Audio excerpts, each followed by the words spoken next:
আমরা অন্তর্বর্তীকালীন সরকারকে আন্তরিকভাবে ধন্যবাদ জানাচ্ছি যে তারা আন্তরিকতার সঙ্গে তাদের কাজ শুরু করেছেন। প্রথমে যে কাজগুলো তারা শুরু করেছেন সেই কাজগুলো নিঃসন্দেহে গোটা দেশের জাতির কাছে অনেকটা আপনার একটা আশার সৃষ্টি করছে।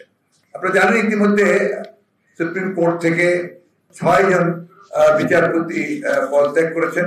নতুন একজন প্রধান বিচারপতিকে বোধহয় নিয়োগ দিয়েছেন প্রেসিডেন্ট, তাই না? ভারপ্রাপ্ত নিয়োগ দিয়েছেন। এটা আমরা মনে করি যে গণতন্ত্রের জন্য এটাও একটা অত্যন্ত সুখবর, কারণ যে অবস্থা সৃষ্টি হয়েছিল আপনার বিচার বিভাগে সেটা অনেকাংশে একটা মুক্ত হবে বলে আমরা বিশ্বাস করি। আমরা অত্যন্ত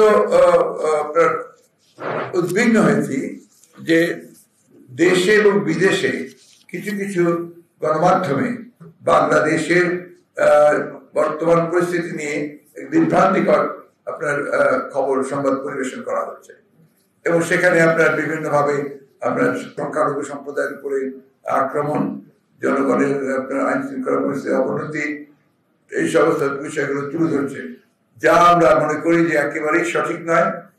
কিছু কিছু জায়গায় কিছু কিছু সমস্যা তৈরি হয়েছে, নিঃসন্দেহে সমস্যাগুলো সম্প্রদায়গত ভাবে নয়, ধর্মীয় ভাবে নয়, এগুলো আপনার রাজনৈতিক ঘটনা ঘটেছে। কোথাও হয়তো দেখা গেছে যে আপনার একজন বাড়ি ক্ষতিগ্রস্ত হয়েছে, হামলা হয়েছে, তিনি হয়তো বা আওয়ামী লীগ করেন, সেখানে সেভাবে হয়েছে। এটার সঙ্গে কোন রাজনৈতিক দলের, বিশেষ করে আমাদেরকে জড়িয়ে একটা আপনার অপপ্রচার চালানোর চেষ্টা করা হয়েছে। এটার আমরা তীব্র নিন্দা জানাচ্ছি। একই সঙ্গে আমরা স্পষ্টভাবে বলতে চাই যে এই ধরনের কোন ঘটনার সঙ্গে বিএনপি তো জড়িত নয়, বাংলাদেশের কোন সুস্থ স্বাভাবিক রাজনৈতিক দল বা ব্যক্তিও জড়িত থাকতে পারে না।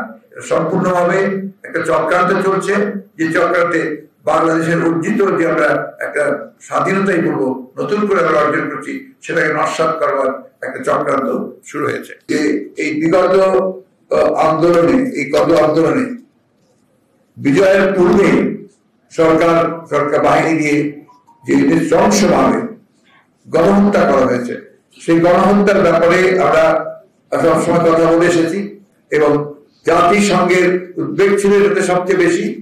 আমরা সিদ্ধান্ত নিয়েছি যে জাতিসংঘের কাছে আমরা এই বিষয়ে একটা নিরপেক্ষ তদন্ত চেয়ে আমরা চিঠি পাঠাবো।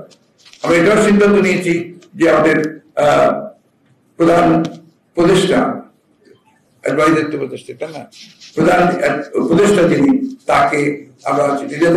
একই সঙ্গে আপনার ইউএই, যেখানে আপনার আমাদের প্রায় 50 জন শ্রমিককে বন্দী করা হয়েছে এই আন্দোলনের সমর্থন দেওয়ার জন্য, আমরা তাদের মুক্তির জন্য আমরা এই সরকারকে উদ্যোগ নেওয়ার জন্য আমরা চিঠি দেব। আমরা চেষ্টা করবো চিঠি দেওয়ার। এই বিষয়গুলো আপনাদের আমরা জানিয়ে রাখলাম এই জন্যে যে অনেকে মনে করছেন যে আমরা এই বিষয়গুলো আমাদের কোনো উদ্যোগ নিচ্ছি না। আমরা অবশ্যই এটার উদ্যোগের মধ্যেই আমরা এই চিঠিগুলো পাঠিয়ে দেবো। আমি বক্তব্য আজকে বেশি বাড়াবো না।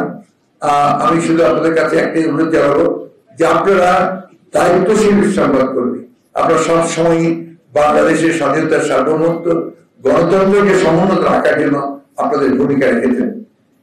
আপনি দয়া করে এমন কোন সংবাদ যেন পরিবেশিত না হয় যে সংবাদের দ্বারা মানুষ বিভ্রান্ত হবে এবং এই যে বিজয়, এই বিজয়কে ব্যাহত হবে।